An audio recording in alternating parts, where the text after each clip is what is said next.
The violet malaise gripped in the claws of the Black Crown made an imposing target for the SIS Zhenghe.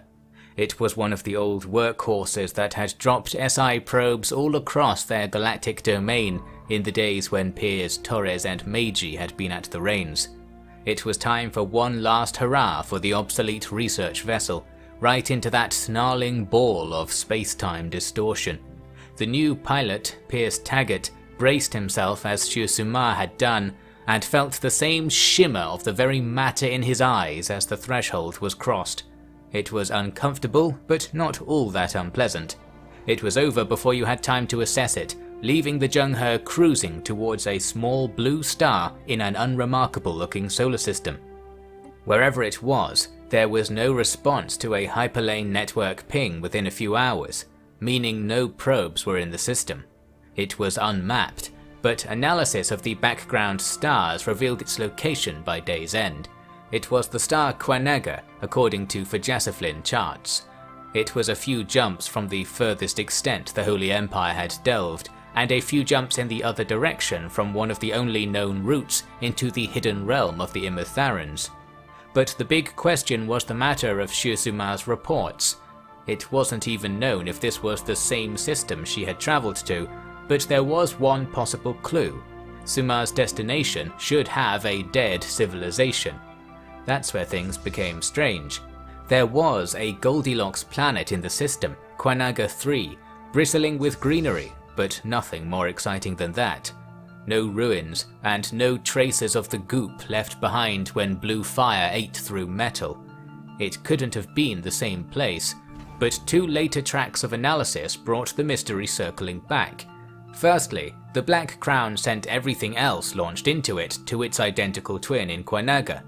There was a clear, inscrutable link between the two gateway megamachines. Secondly, a run-through of the limited data from Shu-Suma's ship brought up some gravitational readings from across the system. Using star data from across the galactic community, a computer model could allow determination of any system that could possibly have that exact combination of readings at any given time. It should be noted that the galactic community was not made aware of this hurried research, for reasons that will become clear. The results of the model revealed that indeed only the Kwanaga system felt the gravity of its stellar bodies and surrounding dark matter in a way that produced the recovered gravity map fragment. However, not in the year 2302, when the results were internally published. The alignment had been correct for a period of months during the year 2292 BCE, or if you tracked the model back further, once again over a billion years ago, far enough out that margin of error was all-consuming. To gather more information, an expedition was sent through the gate to Kwanaga. They happened to number about 1 micropop, and they happened to take with them a prefabricated station split into 2 segments so that it could be thrown into the Black Crown's maw. It worked so well that more were soon to follow. By 2303, the systems around Kwanaga met the standards for a galactic territorial claim. The new SI border cut the hyperlanes around Kwanaga such that all the remaining stars were connected only to them and the Imotharans. Now it was safe to announce their discovery to the galaxy. The Fajasaflin's deep space sensors had blown the lid off it months prior, but the SI took their allowed year of time to prepare a counter-argument for the community, and then unceremoniously parroted the Fajasaflin accusations in the form of an announcement. So the SI now had another handful of stars on the far side of the galaxy, including the Kwanaga planet, now named Lost Crown. Excavations found evidence there of buried Imotharan architecture, almost identical to the known examples from the present. The Imotharans stated that they had once held many planets, but had kindly turfed them over for others to use now. To the question of whether they had built upon the ruins of a dead world, or what they knew about this apparently ancient apocalypse, they replied that it was insolent to want to know. Below Lost Crown's Imotharan ruins was artificial bedrock, lain with magnetic fields that still faintly flowed from within the stone. It was very possible that what Shu-Suma had truly glimpsed was planetary redevelopment. were the amoebas in the pocket of the horse-faced Imutharans. They had no advocates in the virtual to defend them from this conspiracy, but the SI remained stoically in the "it's impossible to determine" camp, as was proper. And it was good that the conspiracists had something to chew on, because it caused them to miss one of the oldest conspiracies in the book. The SI had started putting something in the water. This subtle nutritional program had stemmed from the influx of biological academia from other species. In particular, the analysis of their genetics, or equivalent systems of blueprinting. Xenobiology was a field in its infancy, but even its early discoveries could be put to use. Specifically, it was discovered that a propensity to savor things could be activated in the human genome, which would in turn allow the body to release positive chemical feedback in response to slow, complete use of materials. In other words, humans could be made a little less wasteful from the inside. Obviously, this was a boon to the budgets of any SI department, and as such the Council of Peers approved experimental supplements in the water supply. The researchers didn't call them supplements, but what they really were: a virus. A virus that infected cells and altered their genetic code. Then, once the next generation of cells spread through the body, the human was a little more manageable, and none the wiser. After a few months, the project could be cancelled, for the traits were heritable. The Council of Peers could punctuate the subterfuge with the ever-reliable adage, "it was for their own good." But their scientific work was also leading to more honest horizons. The integration of Bibaki scientists had brought the SI into an academic golden age, in which new ideas and fresh analysis flowed on topics ancient and modern. Human academics tended to focus on the production of models of understanding that held aesthetic value, often reveling in complex mathematical lexicon that permitted terse descriptions of physical laws. The Bibaki, conversely, shared beauty for adaptability. A Bibaki theory needed to ask more questions than it answered, so that more avenues to the potential truth of the universe were forever being illuminated. To go so far as to call something a particle was abhorrent to Bibaki purists, for the so-called particles were in fact just localized collections of physical attributes that followed certain rules, and to attach the baggage of a name to it was to be led into the long grass, as the humans had discovered in their battles with wave-particle duality mysteries. But then again, calling it a particle and just getting on with studying the implications of it certainly bore fruit faster than metaphysical floundering. The two approaches, in the 24th century, were combining into quite the academic machine. Like the two halves of a brain, human and Bibaki intellect circled each other, like growling animals rather than yin and yang, and produced studies of galaxy-wide fame. One such study marks the historic beginning of the SI's golden age, the discovery of the higher-order hyperlanes. Between 2305 and 2307, a mathematical mania gripped those in a position to partake in such activities, for a breakthrough in hyperspatial physics was being made. It was discovered that the galaxy had additional hyperlanes unknown to any of the great civilizations, or any that cared to talk about it. The lanes crisscross the dangerous galactic core region, bathed in rich radiation and rippled by invisible tides of gravity. This mixed up the possible routes across the galaxy, avoiding a large amount of circumnavigation without question. But the lanes stopped at a few stars during the crossing. Stars that, by galactic law, could be owned. The strategic value of a nexus in between all the other powers was not lost on anyone, and at once the SI sent probes and prospectors to check their options on this new frontier. There was trouble at home though, as in the middle of 2308, the Council of Peers was faced with a cheery message inviting them to an emergency session of the Terrestrial Engine.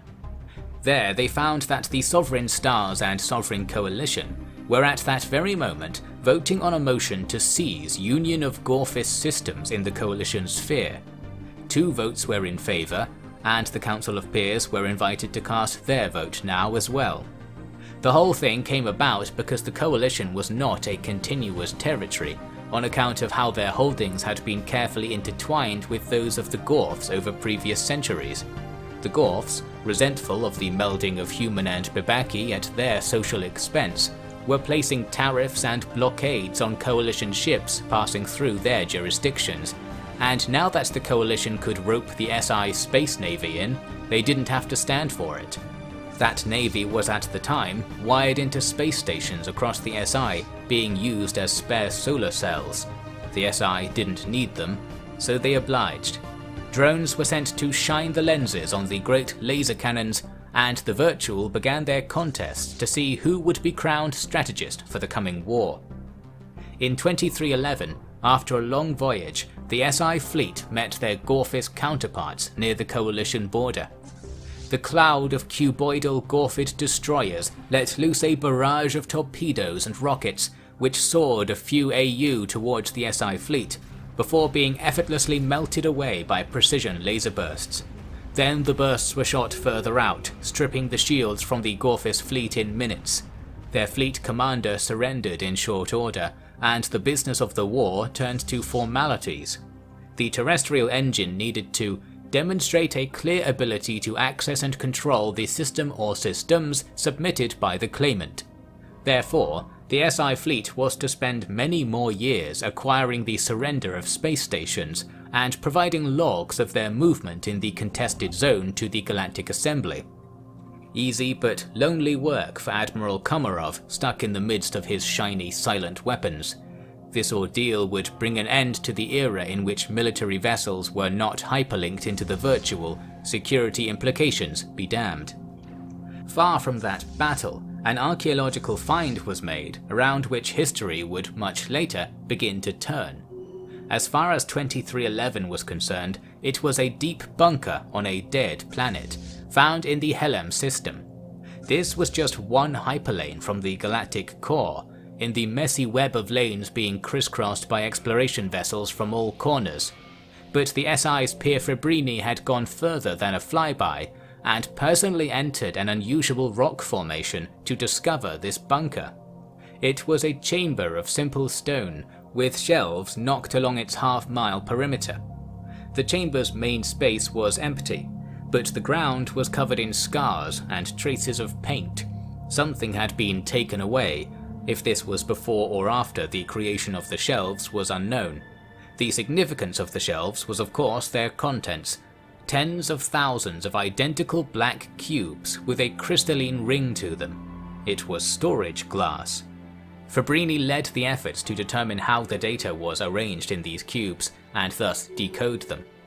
At first they appeared to contain maps, each completely unique and so densely detailed as to be impossible to navigate by. Useless.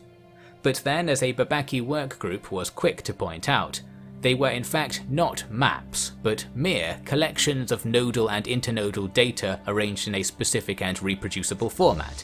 Not a map at all. They were ultimately schematics of a mind. A neural map, as the SI defiantly titled them. These were no modern minds, matching not the nervous or neural systems in use by the living. This was a picture of the dead, and an implicit request that they be resurrected as shown in the data.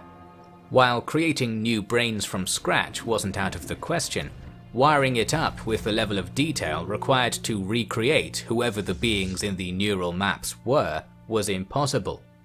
But after the SI went through the whole collection and made copies, the long shot of the deceased species got a little shorter.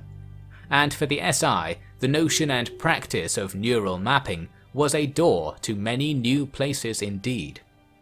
2313 unveiled another inspirational relic that would fuel the SI Golden Age in the nearer future. The Delphine system, beyond the border of the Bebaki coalition, was artificial. It was a possession of the Union of Gorphis, as far as galactic law was concerned, but while the Coalition-Union war was active, the SI could seize and inspect it as they wished.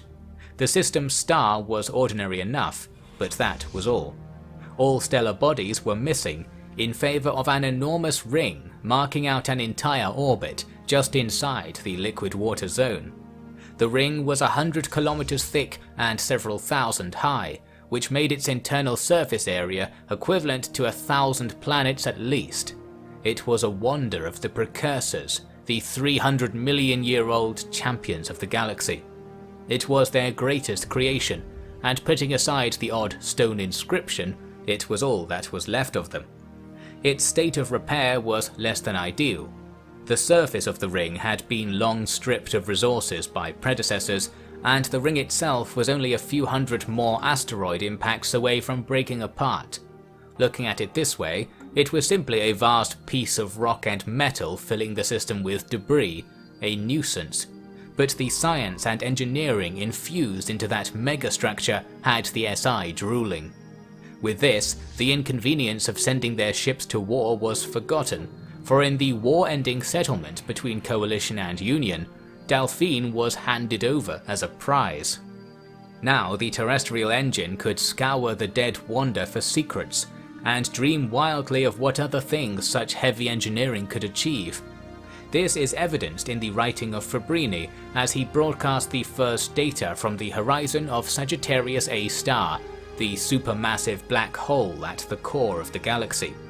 Billions of solar masses condensed into an object more deadly than the word deadly can imply, but also spitting out radiation enough to power civilization until the end of the universe if one could only find enough silicon to encase the whole thing in generators, or if one could manufacture enough silicon from the subatomic particles mixed into the black hole's radiation. That was Fabrini's plan, but he didn't have a way for it to not take 3 million years to execute, one for the Night Garden to mull over. Fabrini's team carried on monitoring the core and collecting data, but were then contacted by the Imatharans, which was noteworthy enough an event in itself.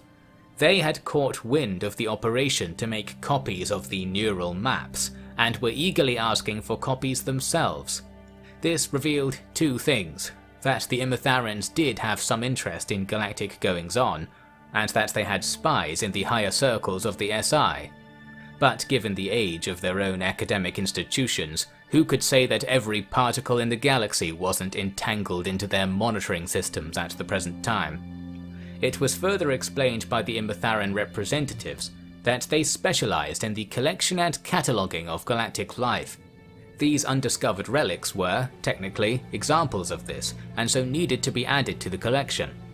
They mentioned that their work required as much life as possible to be analyzed and studied by their people. It wasn't clear if the translation to their people was referring to scientists working with the representatives or the entire civilization. Whatever they were doing with this data, it remained, at their insistence, beyond explanation to the SI. The Council granted them the favour, gratitude was expressed, and the correspondences ceased. At least those poor cube-bound minds had another chance at fresh life, but it came with the simultaneous chance that death was preferable to whatever the Imatharans were planning for them. Far from all this, in Alpha Centauri, SI engineers unveiled a new creation in 2314. It was what the SI had been working on in the early 2200s, before the trend of settling planetary bodies swept popular imagination. A space habitat designed to simulate whatever gravity, temperature and landscape one cared to choose. In this case it was that of Bounty, the planet it was set in orbit of like a moon. And it was certainly moon-sized. This habitat was far larger than the simple cylinders originally planned for Earth orbit. It was large enough to house 1 billion humans, or adjusted numbers of non-humans for that matter. Housing was all it did. It was a metropolis station, dependent on the food brought up from the planet. But as a prototype, it filled its role well. The same rotating hexagon design could be filled with soil, if you could ship enough of it, and function as its own ecosystem.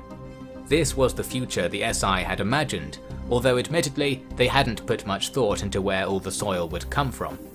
Still, lessons learned building this Goliath, the first of the SI's own attempts at megastructural engineering, were going to be put to good use designing a superior version for use on Earth down the line.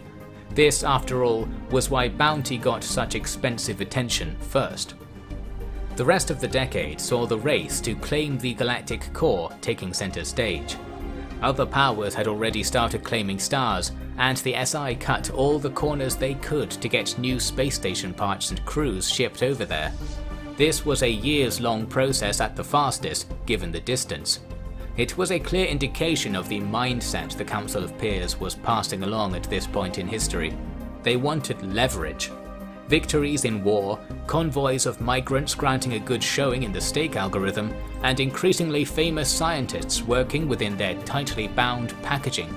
The SI was breaking upon the powers of the galaxy, decade by decade, and seizing a piece of the pie.